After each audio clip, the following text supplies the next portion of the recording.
ರಾಯರ ಅನುಗ್ರಹ ಆಗಿದೆ ಅನ್ನೋದರ ತಿಳುವಳಿಕೆ ನಮಗೆ ಹೆಂಗಾಗುತ್ತೆ? ನಾವು ಯಾವ ಒಂದು ಮನೋಭಾವನೆ ಒಳಗೆ ಅಥವಾ ಯಾವ ಒಂದು ಉತ್ಕಟವಾದ ಕಾಮನೆಯಲ್ಲಿ ನಾವು ಸೇವೆ ಮಾಡಿರ್ತೀವೋ ಅದು ಆಟೋಮೆಟಿಕಲಿ ಆ ದಿಶೆಯ ಒಳಗೆ ನಮ್ಮ ಕೆಲಸಗಳು ಆಗ್ತಾ ಆಗ್ತಾ ಆಗ್ತಾ ಆಗ್ತಾ ಆಗ್ತಾ ಹೋದಂಗೆ ಆಟೋಮೆಟಿಕಲಿ ನಮಗೆ ರಾಯರ ಅನುಗ್ರಹ ಆಗಿದ್ದು ಬ್ಲಿಸ್ ಗೊತ್ತಾಗುತ್ತೆ. ಬಹುಚಿತ್ರ ಜಗದ್ ಬಹುದಾಕರಣ ಪರಶಕ್ತಿರ ಅನಂತ ಗುಣಃ ಪರಮಃ.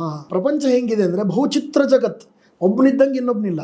ಈ ಜಗತ್ತೊಳಗೆ ಯಾರೂ ಸಮ ಅನ್ನೋರಿಲ್ಲ, ಒಬ್ಬರಿಂದ ಒಬ್ಬರು ವಿಚಿತ್ರವಾಗಿ ನಾವು ಇರೋದು.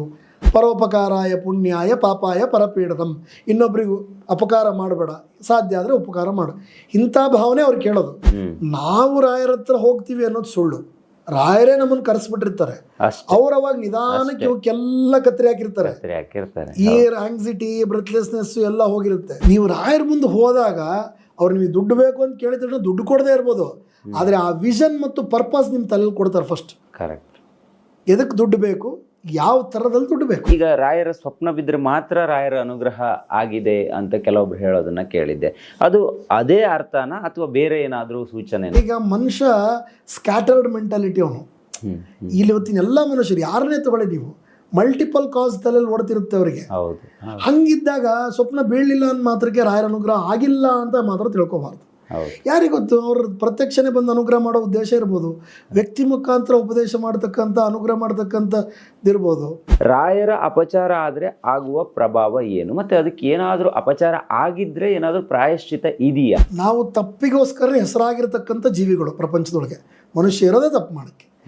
ತಿದ್ಕೊಳ್ಳೋರು ಒಳ್ಳೆ ಮನುಷ್ಯರಾಗ್ತಾರೆ, ತಿದ್ಕೊಳ್ಳೋದಿರೋರು ಆಗಲ್ಲ. ನಾವು ಅವರಲ್ಲಿ ಕ್ಷಮೆ ಕೇಳಿಬಿಟ್ರೆ ಪ್ರತಿಯೊಂದು ಸರಿಯಾಗತ್ತೆ. ಆದರೆ ಉದ್ದಟತನದಿಂದ ಮುಂದೆ ಹೋದರೆ ಅದಕ್ಕೆ ತಕ್ಕ ಒಂದು ಪ್ರತಿಕೂಲ ಪರಿಸ್ಥಿತಿನೂ ನಿರ್ಮಾಣ ಆಗ್ತದೆ. ರಾಯರು ಅಂದರೆ ಹೆಂಗೆ ಅಂದರೆ ಅವರೊಂಥರ ಶಿಲ್ಪಿಗಳವರು. ನಮ್ಮಲ್ಲಿ ಇರ್ತಕ್ಕಂಥ ಎಲ್ಲ ಅಜ್ಞಾನ ಅನ್ನೋ ಅನಾವಶ್ಯಕ ಎಕ್ಸ್ಟ್ರಾ ಗ್ರೋತನ್ನು ಕೆತ್ತಿ ನಮ್ಮನ್ನು ನೀಟಾಗಿ ಒಂದು ಸುಂದರ ಶಿಲೆಯನ್ನಾಗಿ ಮಾಡಿ ನಮ್ಮನ್ನು ಎಲ್ಲಿ ಕೂಡಿಸ್ಬೇಕು ಅಲ್ಲಿ ಕೂಡಿಸಿ ಎಲ್ಲರೂ ಬಂದು ನಮಗೆ ಒಳ್ಳೆ ಮಾನ ಮರ್ಯಾದೆ ಪ್ರತಿಯೊಂದನ್ನು ಕೊಡುವಂಥ ಪದವಿಯನ್ನು ಕೊಡ್ತಕ್ಕಂಥ ಶಿಲ್ಪಿಗರುಗಳು. ಇಹಮುತ್ರಾಪ್ತ ಸರ್ವೇಷ್ಟೋ ಮೋದದೇನಾತ್ರ ಸಂಶಯ.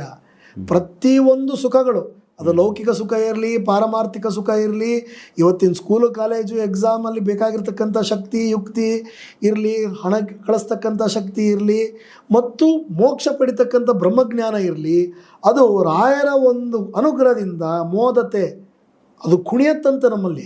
ಆ ಎಲ್ಲ ಜನಕೂಟಕ್ಕೆ ಹಾಕ್ತೀವಿ, ರಥೋತ್ಸವ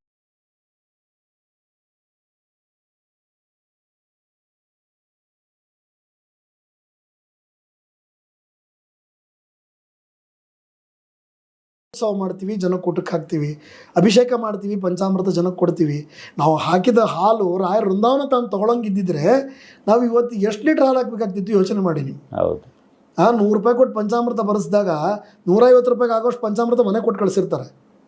ಹೌದಾ? ಕರೆಕ್ಟ್. ಹೌದು. ಹಂಗೆ ದೇವರು ತಾನು ಸ್ವೀಕಾರ ಮಾಡಿ ತನ್ನ ದೃಷ್ಟಿ ಅದ್ರ ಮೇಲೆ ಬಿಟ್ಟಕ್ಕೆ ಇಷ್ಟು ಶಕ್ತಿ ಇರಬೇಕಾದ್ರೆ ಇನ್ನು ರಾಯರು ಸಾಕ್ಷಾತ್ ಆಶೀರ್ವಾದ ಮಾಡಿಬಿಟ್ರೆ ಅವ್ರು ಕೇಳೋದೇನು, ಶುದ್ಧವಾದ ಮನಸ್ಸಪ್ಪ ಹೇಳಿದಲ್ಲ, ಪರೋಪಕಾರಾಯ ಪುಣ್ಯಾಯ ಪಾಪಾಯ ಪರಪೀಡದಂ, ಇನ್ನೊಬ್ಬರಿಗೂ ಅಪಕಾರ ಮಾಡಬೇಡ, ಸಾಧ್ಯ ಆದರೆ ಉಪಕಾರ ಮಾಡು, ಇಂಥ ಭಾವನೆ ಅವ್ರು ಕೇಳೋದು.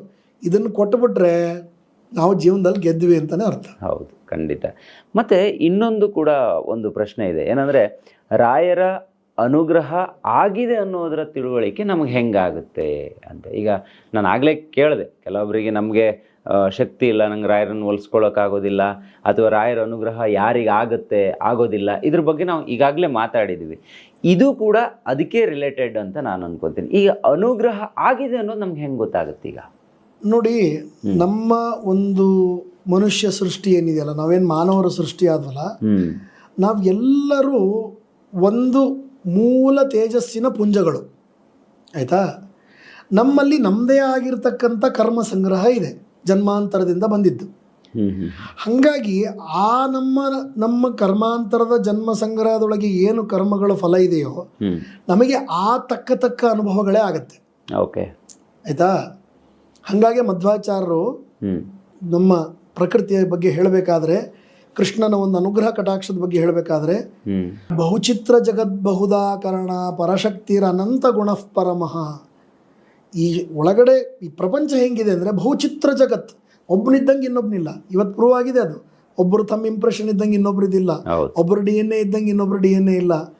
ಇದು ಅವತ್ತೇ ಮಧ್ವಾಚಾರ್ಯ ಹೇಳಿದರು, ಹೌದು. ಬಹುಚಿತ್ರ ಜಗತ್. ಈ ಜಗತ್ತೊಳಗೆ ಯಾರು ಸಮ ಅನ್ನೋರಿಲ್ಲ, ಒಬ್ಬರಿಂದ ಒಬ್ಬರು ವಿಚಿತ್ರವಾಗೇ ನಾವು ಇರೋದು.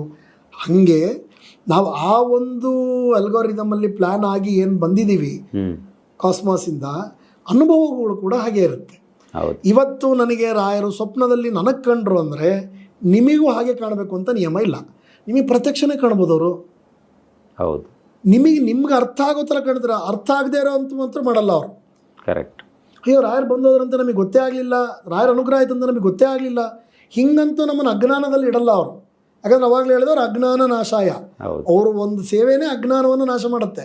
ಕರೆಕ್ಟ್. ಹಾಗಾಗಿ ನಾವು ಯಾವ ಒಂದು ಮನೋಭಾವನೆ ಒಳಗೆ ಅಥವಾ ಯಾವ ಒಂದು ಉತ್ಕಟವಾದ ಕಾಮನೆಯಲ್ಲಿ ನಾವು ಸೇವೆ ಮಾಡಿರ್ತೀವೋ ಅದು ಆಟೋಮೆಟಿಕಲಿ ಆ ದಿಶೆಯ ಒಳಗೆ ನಮ್ಮ ಕೆಲಸಗಳು ಆಗ್ತಾ ಆಗ್ತಾ ಆಗ್ತಾ ಆಗ್ತಾ ಆಗ್ತಾ ಹೋದಂಗೆ ಆಟೋಮೆಟಿಕಲಿ ನಮಗೆ ರಾಯರ ಅನುಗ್ರಹ ಆಗಿದ್ದು ಬ್ಲಿಸ್ ಗೊತ್ತಾಗುತ್ತೆ. ಮತ್ತು ಮೊದಲನೇದು ಏನು ಗೊತ್ತಾ ಸರ್, ನಾವು ಯಾವುದೇ ಒಂದು ಸಮಸ್ಯೆಗೆ ತುತ್ತಾಗಿರ್ತೀವಿ ಅಥವಾ ಏನೋ ಒಂದು ಕಾಮನೆ ನಮ್ಮದು ಪೂರ್ತಿ ಆಗ್ತಾ ಇಲ್ಲ ಅಥವಾ ಏನೋ ಒಂದು ವಿಘ್ನ ನಮಗಿದೆ ಅನ್ನೋದು ಏನು ಭಾವನೆ ಇರುತ್ತಲ್ಲ, ಆ ಭಾವನೆ ನಮಗೆ ಲಾಕ್ ಆಗ್ಬಿಟ್ಟಿರುತ್ತೆ ತಲೆ ಒಳಗೆ. ಆಯ್ತಾ? ಈಗ ಫಾರ್ ಎಕ್ಸಾಂಪಲ್ ನಾನು ಇವತ್ತು ಎಲ್ಲೋ ಒಂದು ಕಡೆ ಹೋಗಬೇಕಾಗಿದೆ, ಅದು ಬಹಳ ಇಂಪಾರ್ಟೆಂಟ್ ನನಗೆ. ನಾನು ಆ ಕಾಲದಲ್ಲಿ ನಿಮ್ಮ ಜೊತೆ ಕಾನ್ವರ್ಸೇಟ್ ಮಾಡ್ತಾ ಕೂತ್ರೆ ನನ್ನ ಚಿತ್ತ ಆ ಇಂಪಾರ್ಟೆಂಟ್ ಕೆಲಸದ ಕಡೆ ಇರುತ್ತೆ. ಅವಾಗ ನಾನು 100% ನಿಮ್ಮ ಜೊತೆ ಐ ಟು ಐ ಕಾಂಟ್ಯಾಕ್ಟ್ ಇಟ್ಟು ನಾನು ಇಂಟ್ರಾಕ್ಟ್ ಮಾಡೋಕ್ಕಾಗಲ್ಲ. ಆಯ್ತಾ? ಹಂಗಿದ್ದಾಗ ಏನಾಗುತ್ತೆ, ನನ್ನ ಭಾವನೆ ಅಲ್ಲಿ ಓಡ್ತಾ ಇರುತ್ತೆ. ಆಯ್ತಾ? ಇದು ಕನೆಕ್ಟೇ ಆಗಲ್ಲ. ಯಾವಾಗ ಆ ಕ್ಲಚ್ ಇರಲ್ಲ ನೋಡಿ, ನಾನು ರಾತ್ರಿ 10 ಗಂಟೆವರೆಗೂ ಫ್ರೀ ಹೊತ್ತಂತ, ಅವತ್ತು ನಾನು ನಿಮ್ಮ ಜೊತೆ ಕಳೆಯೋ ಒಂದೊಂದು ಸೆಕೆಂಡು ಕೂಡ ನಾನು ನೆನ್ಪಿಡ್ತೀನಿ. ಯಾಕಂದರೆ ನಾನು ತ್ರಿಕರಣದಿಂದ ನನ್ನನ್ನು ನಾನು ನಿಮ್ಮ ಜೊತೆ ಇಂಟ್ರಾಕ್ಟ್ ಕಾಯ ವಾಚ ಮಾನಸಿಕವಾಗಿ ಇರ್ತೀನಿ. ಹೀಗೆ ರಾಯರ ಅನುಗ್ರಹ ಆಯಿತು ಅಂದರೆ ಆ ಕ್ಲಚ್ ಫ್ರೀ ಆಗ್ಬಿಡುತ್ತೆ ಫಸ್ಟ್. ಅಲ್ಲಿಗೆ ನಿಮಗೆ ಇರ್ತಕ್ಕಂಥ ಒಂದು ಉಪದ್ರವದ ಏನು ಸಂಕೋಲ ಇರುತ್ತಲ್ಲ, ಆ ಒಂದು ಅನ್ಈಸಿನೆಸ್ಸು, ಆ ಒಂದು ಬ್ರೀತ್ಲೆಸ್ನೆಸ್ ಏನಿರುತ್ತೋ ಅದೇ ಮೊದಲನೇ ಅನುಭವ. ನೀವು ರಾಯರ ಹತ್ರ ಹೋಗಿದ್ದೀರಾ, ರಾಯರು ನಿಮ್ಮ ಕಡೆ ತಿರುಗಿ ನೋಡಿದ್ದಾರೆ ಅನ್ನೋದಕ್ಕೆ. ಮತ್ತು ನಾನು ನಿಮಗೆ ಮುಂಚೆನೆ ಹೇಳ್ದಂಗೆ ನಾವು ರಾಯರ ಹತ್ರ ಹೋಗ್ತೀವಿ ಅನ್ನೋದು ಸುಳ್ಳು. ರಾಯರೇ ನಮ್ಮನ್ನು ಕರೆಸ್ಬಿಟ್ಟಿರ್ತಾರೆ.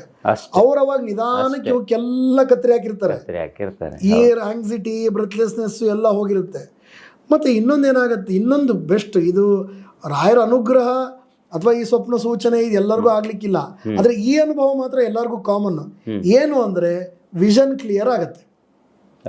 ನಾನು ರಾಯರಲ್ಲಿ ಏನನ್ನು ಕೇಳಬೇಕು ಅನ್ನೋದು ನಮಗೆ ಕ್ಲಿಯರ್ ಆಗುತ್ತೆ.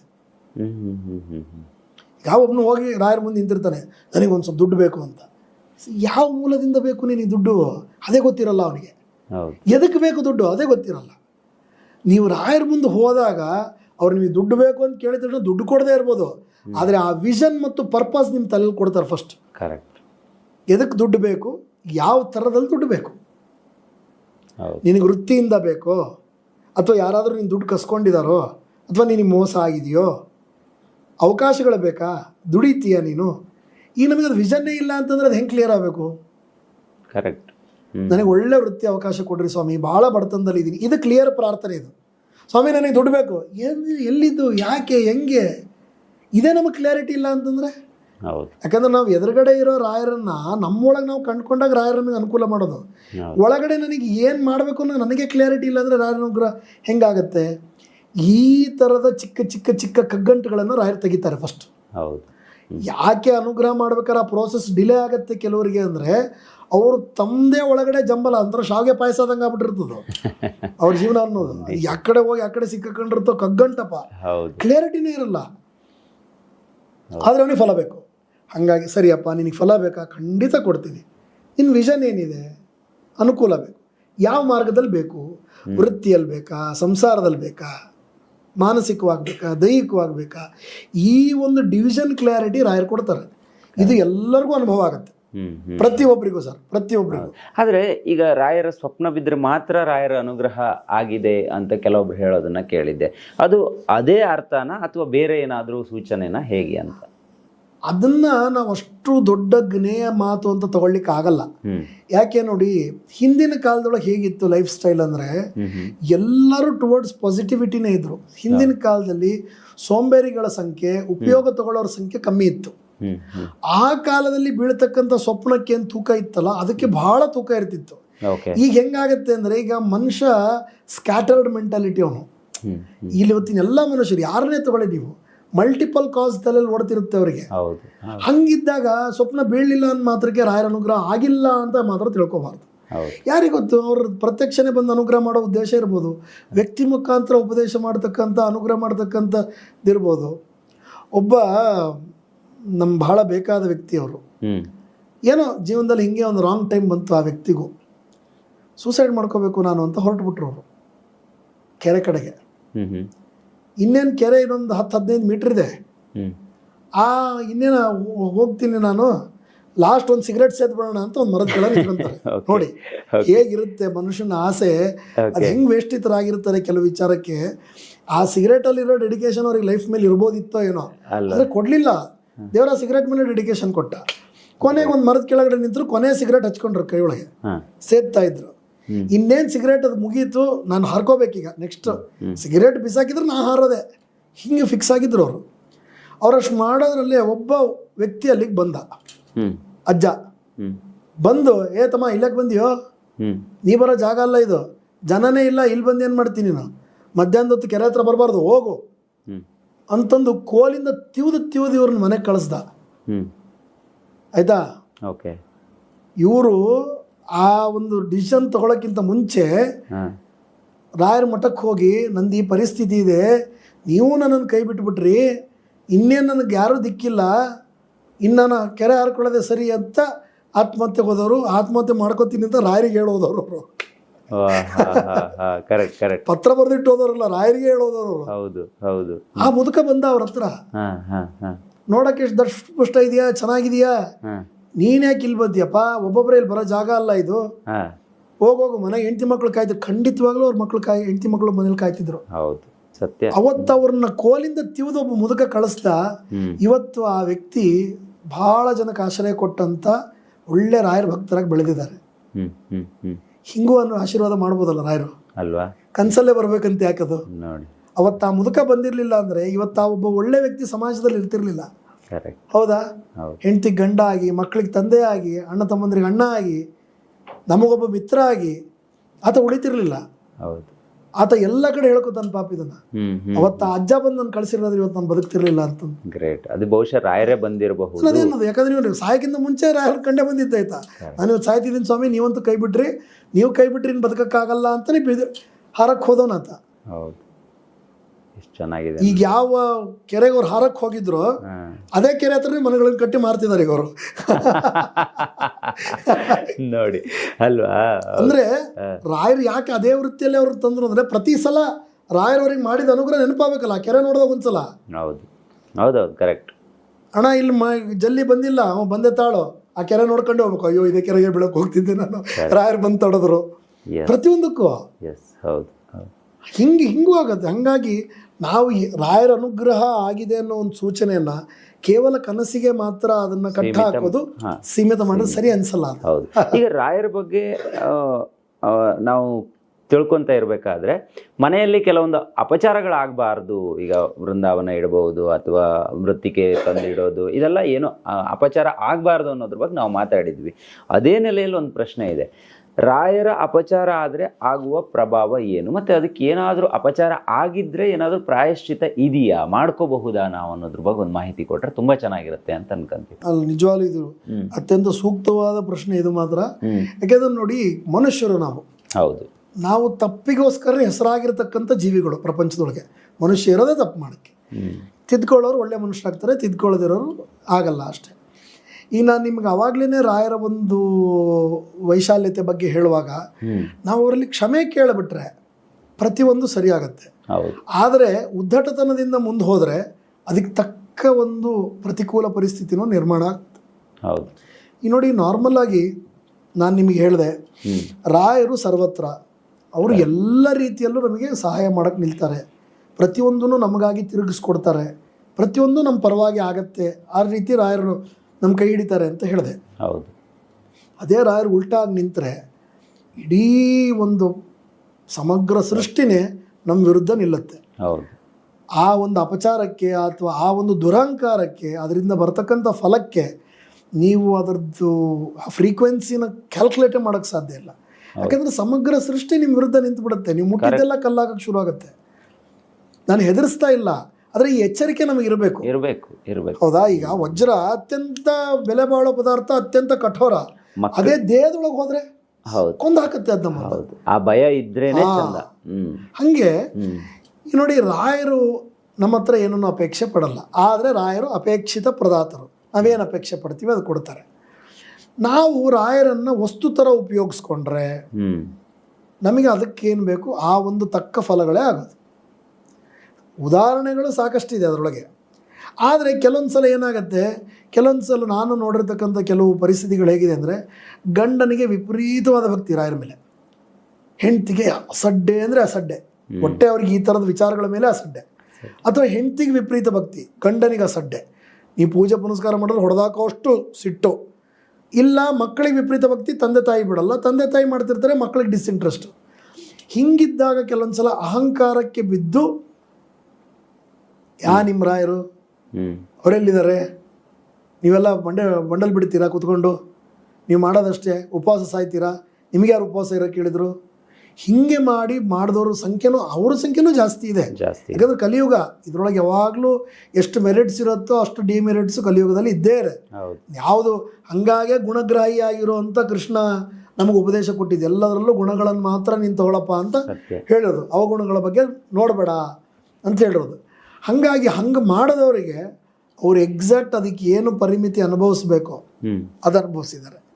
ಇನ್ನೂ ಪ್ರಚುರವಾಗಿ ಹೇಳಬೇಕು ಅಂದರೆ, ಇತ್ತೀಚೆಗೆ ಈಗ ಒಂದು ಆಫ್ಟರ್ 90s ರಾಯರನ್ನು ಒಂಥರ ಮಾನಿಟೈಸ್ ಮಾಡೋಕ್ಕೆ ಪ್ರಯತ್ನ ಪಡ್ತಿದ್ದಾರೆ ಎಲ್ಲರೂ. ರಾಯರನ್ನ ಮುಂದಿಟ್ಕೊಂಡು ದುಡ್ಡು ಮಾಡೋದು, ರಾಯರ ಒಂದು ಪ್ರತೀಕ ಇಟ್ಕೊಂಡು, ರಾಯರ ಒಂದು ಹೆಸರು ಇಟ್ಕೊಂಡು, ಅವ್ರದ್ದೊಂದು ಆರ್ಗನೈಸೇಷನ್ ಥರ ಮಾಡಿಕೊಂಡು ಏನೋ ಒಂದು ಮಾಡೋದು, ದುಡ್ಡು ಮಾಡೋದು. ಎಷ್ಟು ಅವನತಿ ಅದರಿಂದ ಆಗತ್ತೆ ಅಂದರೆ, ನನ್ನ ಹತ್ರ ಒಬ್ಬರು ಬಂದಿದ್ರು, ಒಳ್ಳೆ ಫ್ಯಾಮ್ಲಿ, ಸುಭಿಕ್ಷವಾಗಿದ್ದಂಥ ಫ್ಯಾಮ್ಲಿ. ಒಂದು ಸಲ ಹೀಗೆ ಎಲ್ಲೋ ಒಂದು ಮದುವೆಗೆ ಹೋಗಿದ್ದಾರೆ, ಆಯಿತಾ. ಆ ಮದುವೆ ಸ್ವಲ್ಪ ಟಾಪ್ ಎಂಡ್ ಮದುವೆ, ಅಂದರೆ ನಾರ್ಮಲಾಗಿ ಮದುವೆ ನಾರ್ಮ್ಸ್ ಮೀರಿದ ಮದುವೆ ಅದು. ಎಲ್ಲ ರೀತಿಯ ಖಾದ್ಯ ಪಾದ್ಯಗಳು, ಪೇಯಗಳು ಇರತಕ್ಕಂಥ ಒಂದು ಮದುವೆ, ಎಲ್ಲ ಮೈಲಿಗೆ ಆಗ್ತಕ್ಕಂಥ ವಸ್ತುಗಳೇ. ಆ ಮದುವೆ ಮುಗಿಸ್ಕೊಂಡು ಬರ್ಬೇಕಾರೆ, ಇಲ್ಲಿವರೆಗೂ ಬಂದು ಮಂತ್ರಾಲಯಕ್ಕೆ ಹೋಗೋಣ ಬಾ ಅಂತ ಯಾರೋ ಕರೆದುಬಿಟ್ರು. ಇವರು ತಾವು ಮಾಡಿದ ಆ ಪಾರ್ಟಿ, ಆ ಮದುವೆದು ಮರೆತು ಬಿಟ್ರು. ಯಾಕಂದ್ರೆ ಮುಕ್ಕಾಲ್ವಾಸಿ ಆಂಧ್ರದಲ್ಲೆಲ್ಲ ಸ್ವಲ್ಪ ರಾತ್ರಿ ಮದುವೆ ಜಾಸ್ತಿ. ಬೆಳಗಿನ ಜಾವಕ್ಕೆಲ್ಲ ಮದುವೆ ಮುಗಿದು ಹೋಗ್ಬಿಟ್ಟಿರ್ತಾರೆ. 10 ಗಂಟೆಗೆಲ್ಲ ಮದುವೆ ಕ್ಲೋಸ್. ಹಾಗೆ ಈಗಿನ ಸಂಪ್ರದಾಯ ಮುಂಚಿತ ನಡ್ಸ್ಕೊಂಡ್ ಬಂದಿದ್ದಾರೆ ಅವರು. 10 ಗಂಟೆ ಮೇಲೆ ಫ್ರೀ ಆಗ್ಬಿಟ್ರಲ್ಲ ಇವರು. ಇನ್ನು ಊರ ಕಡೆ ಬರುವಾಗ ಟೈಮ್ ಉಳಿತು, ಅನಂತಪುರ ಹೈವೇ ಮೇಲೆ ಬರಬೇಕು, ಅವ್ರು ಬೆಂಗಳೂರಿಗೆ ಬರಬೇಕಾದ್ರು ಹಾಗೆ ಬರಬೇಕು. ಮತ್ತೆ ಇಲ್ಲಿವರೆಗೂ ಬಂದಿವಿ, ರಾಯರ ನೋಡ್ಬೋಣ ಬಾ. ಹೋಗ್ಬಿಟ್ರು. ಸ್ನಾನ ಮಾಡಿ ಹೆಂಗಿದ್ರು ಬೆಳಗ್ಗೆ ಈ ಥಾಟಲ್ಲಿ ಇದ್ದಾರೆ. ಹೋದರು, ರಾಯರ ದರ್ಶನ ಮಾಡಿದರು. ರಾಯರ ಮಂತ್ರಾಕ್ಷತೆ ಕೈಯಲ್ಲಿ ಬಿದ್ದ ಮೇಲೆ ನೆನಪಾಯ್ತು, ಅಯ್ಯೋ ರಾಮ, ನಾನು ಸ್ನಾನ ಮಾಡಿದ್ದು ನಿನ್ನೆ, ನಾನು ಇವತ್ತು ಹೆಂಗಿದ್ದೀನೋ ಹಂಗೆ ಎದ್ದು ಬಂದ್ಬಿಟ್ಟಿದ್ದೀನಿ. ಮಂತ್ರಾಲಯ ಅಂತ ಹೇಳಿ ಎಳೆದ್ಬಿಟ್ಟಿದೆ ಮನ್ಸು ಫಸ್ಟು. ಬಂದರು. ಆಮೇಲೆ ಜೊತೆಗಿರೋರು, ನೋಡೋ ನಾನು ಹಿಂಗೆ ಮಾಡಿಬಿಟ್ಟೆ, ಅದಕ್ಕೇನಾಗತ್ತೆ, ಅವ್ರೇನು ಅದನ್ನು ಕೇಳ್ತಾರೇನ, ರಾಯರೇನು ಹೇಳಾರ ನಿನ್ನ ಸ್ನಾನ ಮಾಡೋ ಅಂತ.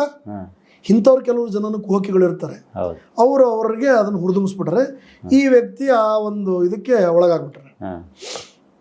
ಸಾಧಾರಣ 3 ತಿಂಗಳೊಳಗೆ ಪೂರ್ತಿ ಅವ್ರಿಗೆಲ್ಲ ಒಂದು ಭಾಗದಲ್ಲೂ ಅವ್ರಿಗೆ ಸೋಲು ಸೋಲು ಸೋಲು ಸೋಲು ಸೋಲು ಸೋಲು ಸೋಲು ಸೋಲು ಅನ್ನೋದನ್ನು ಕಂಡು, ಮತ್ತೆ ಯಾರ ಗತಿ, ರಾಯರ ಗತಿ.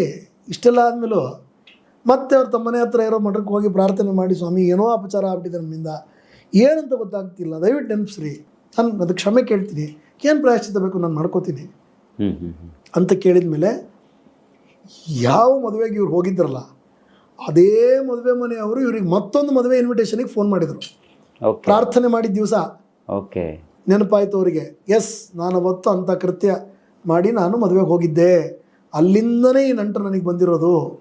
ಮತ್ತು ರಾಯರಲ್ಲಿ ಕೇಳಿ, ಆ ಮಠದವ್ರನ್ನ ಕೇಳಿ, ಹಿಂಗಾಗಿದೆ ನನಗೆ, ನಾನು ಏನು ಮಾಡ್ಕೋಬೇಕು ಇತ್ತು ಕೇಳಿ, ಇಲ್ಲ ನೀವು ರಾಯರಲ್ಲೊಂದು ಕ್ಷಮೆ ಕೇಳಿ, ರಾಯರಿಗೊಂದು ಹಸ್ತೋದಕ ಮಾಡಿಸಿ, ರಾಯರಿಗೊಂದು 3 ದಿವಸ ಬಂದು ಸೇವೆ ಮಾಡಿ, ನೀವೇನೇ ಖರ್ಚು ಮಾಡಿದ್ರು ನೀವು ಬಂದು ಸ್ವತಃ ದೇಹ ದಣಿಸಿ ನಮಸ್ಕಾರ ಹಾಕಿದರೆ ಅದು ಪ್ರಾಯಶ್ಚಿತ್ತ ಆಗೋದು, ಹಾಗೆ ಮಾಡಿ ಅಂತ ಹೇಳಿದ ಮೇಲೆ ಮತ್ತೆ ಮಾಡಿ, ಇವತ್ತು ಅತ್ಯಂತ ಒಳ್ಳೆ ಸ್ಥಾನಮಾನದೊಳಗೆ ಮತ್ತೆ ತಮ್ಮದೇ ಒಂದು ಒಳ್ಳೆ ಕೀರ್ತಿ ಒಳಗೆ ಇವತ್ತು ಅವ್ರು ಭಾಳ ಸುಖವಾಗಿ ಬದುಕ್ತಾ ಇದ್ದಾರೆ.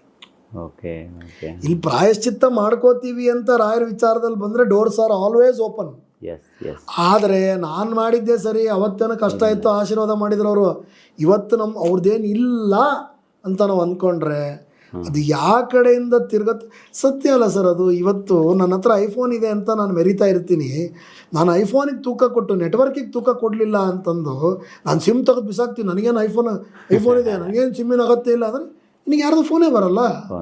ನೀನು ಅದನ್ನು ಇಟ್ಕೊಂಡು ನೀನು ಏನು ಮಾಡೋಕ್ಕಾಗಲ್ಲ. ಅದನ್ನ ದಿವಸ ಐಫೋನ್ ಇಡಬೇಕು, ತೆಗಿಬೇಕು, ಒರೆಸ್ಬೇಕು, ಮತ್ತೊಳಗೆ ಇಡಬೇಕು ಅಷ್ಟೇ.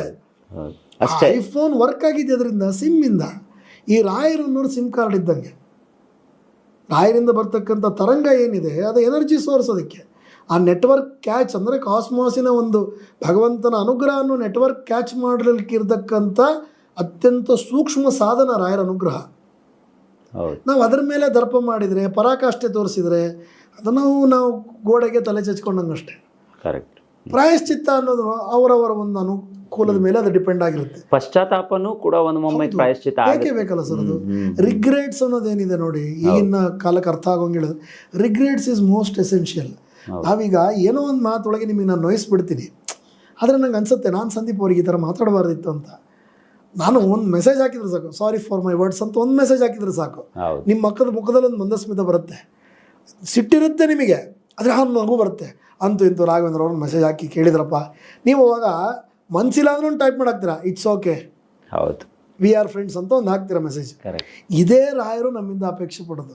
ಯಾಕೆಂದ್ರೆ ನೋಡಿ, ನಾವು ಕರ್ಮಗಳನ್ನು ಮಾಡಬೇಕು ಅಂತ ನಾನು ಹೇಳಿದ್ದು, ಆ ಕುಕರ್ಮಗಳನ್ನು ಮಾಡಿದಾಗ ಏನೋ ಕಲಿಯುಗದಲ್ಲಿ ಹುಟ್ಟುಬಿಟ್ಟಿದ್ದೀನಿ ಸ್ವಾಮಿ, ನನ್ನ ಈ ಒಂದು ಕರ್ಮವನ್ನು ಕ್ಷಮಿಸ್ರಿ ಅಂತ ಕೇಳಿದ್ರೆ ಸಾಕು, ಅವ್ರು ಅದನ್ನು ಕ್ಷಮಿಸ್ತಾರೆ. ಮತ್ತೆ ಮುಂದೆ ಅದೇ ರೀತಿ ಆಗದೇ ಇರೋಷ್ಟು ಒಳ್ಳೆ ವ್ಯವಸ್ಥೆಗಳನ್ನು ರಾಯರು ಕೊಡ್ತಾರೆ.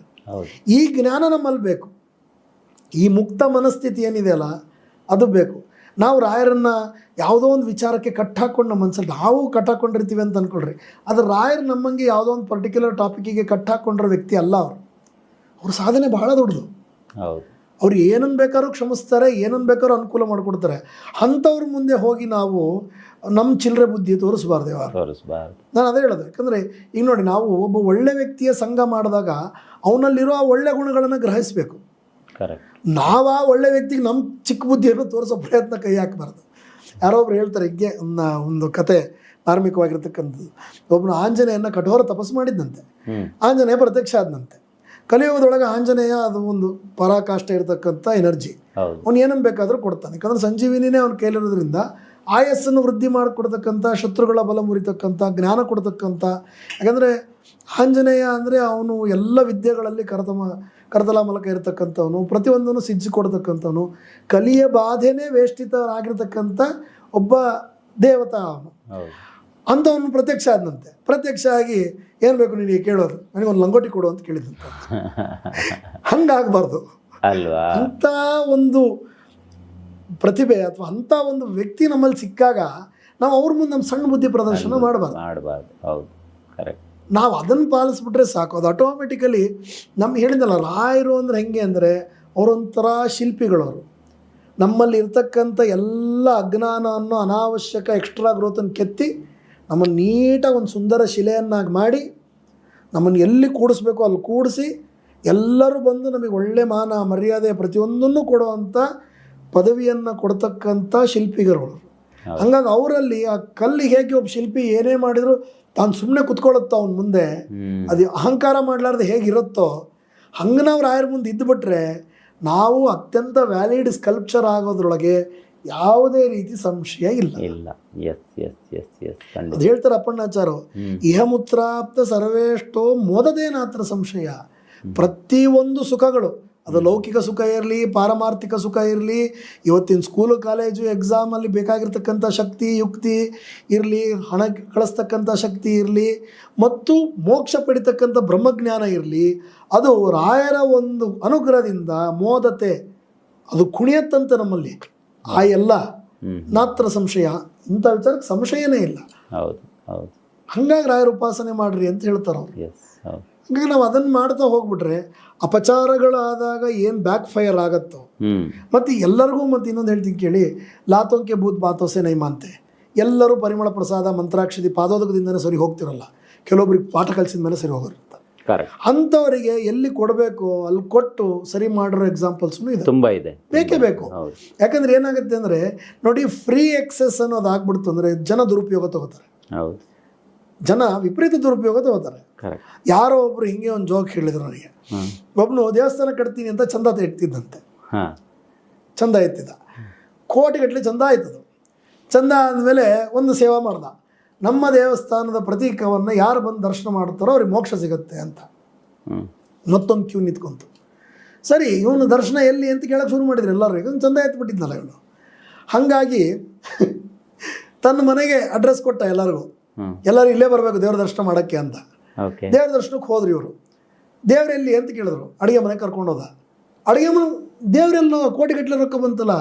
ಇಲ್ಲ, ನಾವು ಎಲ್ಲ ದುಡ್ಡನ್ನು ದೇವರ ಒಂದು ಪೂಜೆ ಪದಾರ್ಥಗಳ ವಿನಿಯೋಗಕ್ಕೋಸ್ಕರ ಅಂತ ಇಟ್ಟಿದ್ದೀವಿ, ಹಂಗಾಗಿ ನಾವು ಸುಮ್ಮನೆ ಕಲ್ಲು ದೇವಸ್ಥಾನ ಕಟ್ಟಿ ಹಂಗೆಲ್ಲ ವೇಸ್ಟ್ ಮಾಡಿಲ್ಲ ದುಡ್ಡು. ಸರಿ ಆಯಿತು, ದೇವ್ರನ್ನ ತೋರಿಸು ಅಂದ್ರಂತೆ. ಇವನು ಏನು ಮಾಡ್ದ ಅಂದರೆ ರುಬ್ಬೋ ಕಲ್ಲನ್ನು ಉಲ್ಟಾ ಹಾಕಿ ಅದನ್ನೇ ಒಂದು ಲಿಂಗ ಅಂತ ತೋರಿಸಿ ಅದಕ್ಕೆ ನಮಸ್ಕಾರ ಮಾಡಿಸ್ತಿದ್ದಂತೆ. ಜನ ಹೋದ್ಮೇಲೆ ಆಗ ರುಬ್ಬೋಕೊಂಡು ಸೀದಾ ಇಡೋದು, ಜನ ಬಂದಾಗ ರುಬ್ಬೋಕೊಂಡು ಉಲ್ಟಾ ಇಡೋದು. ನೋಡಿ ಹೆಂಗಿರ್ತಾರೆ. ಹಿಂಗೆ ದೇವರು ಅಥವಾ ದೇವರ ವಿಚಾರ ಅನ್ನೋದನ್ನು ದುರುಪಯೋಗ ತಗೊಳ್ಳೋರಿರ್ತಾರೆ.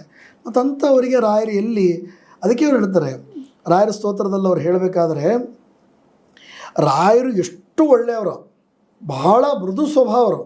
ದೇವ ಸ್ವಭಾವೋ ದಿವಿಜದ್ರುಮೋಯ. ನಿಮ್ಮ ಸ್ವಭಾವ ದೇವತೆಗಳ ಸ್ವಭಾವ ಇದ್ದಂಗೆ, ಆದರೂ ನೀವು ನಮ್ಮ ಮೇಲೆ ಅನುಗ್ರಹ ಮಾಡೋಕ್ಕೆ ಮನುಷ್ಯರಾಗಿ ಹುಟ್ಟು ಬಂದಿದ್ದೀರ ಅಂತ ಹೇಳ್ತಾರೆ. ಅವಧಿಯಪ್ಪಣ್ಣಾಚಾರ ಅದೇ ರಾಯರ ಸ್ತೋತ್ರದಲ್ಲಿ ಬರುತ್ತೆ. ಅಂಥ ಬಂದವರು ನೀವು ಬೇರೆಯವ್ರು ಏನಾದರೂ ಪ್ರತ್ಯರ್ಥಿ ಗಜಕೇಸರಿ, ನೀವು ಏನಾದರೂ ಎಡವಟ್ಟು ಮಾಡ್ಕೊಂಡು ನಿಮ್ಮ ಹತ್ರ ಬಂದರೆ, ನಿಮ್ಮನ್ನು ಏನಾದರೂ ನೀವು ನಂಬಿರ್ತಕ್ಕಂಥ ವೇದಗಳು ಸುಳ್ಳು, ಶಾಸ್ತ್ರಗಳು ಸುಳ್ಳು, ಅಥವಾ ನೀವೆಲ್ಲ ಡೋಂಗಿ ಮಾಡ್ತಿದ್ದೀರಾ, ಇಂಥವೇನಾದರೂ ತಿಡ್ಡ ವಿಚಾರಗಳನ್ನು ತೊಗೊಂಡು ನೀವು ನಮ್ಮ ಹತ್ರ ಬಂದರೆ, ಪ್ರತ್ಯರ್ಥಿಗಳಿಗೆ ಅಂದರೆ ವಿತ್ತಂಡವಾದ ಮಾಡ್ಕೊಂಡು ಬರ್ತಕ್ಕಂಥ ನಶ್ವರವಾದ ಇತ್ಯಾದಿಗಳನ್ನು ಮಾಡ್ತಾ ಬರೋರಿಗೆ ಅವ್ರಿಗೆ ಗಜಕೇಸರಿ. ಆನೆ ಸಿಂಹ ನೋಡಿದ್ರೆ ಹೆಂಗೆ ಓಡೋಗುತ್ತೋ, ನೀವು ಅಂಥ ಸಿಂಹ ಸದೃಶರು.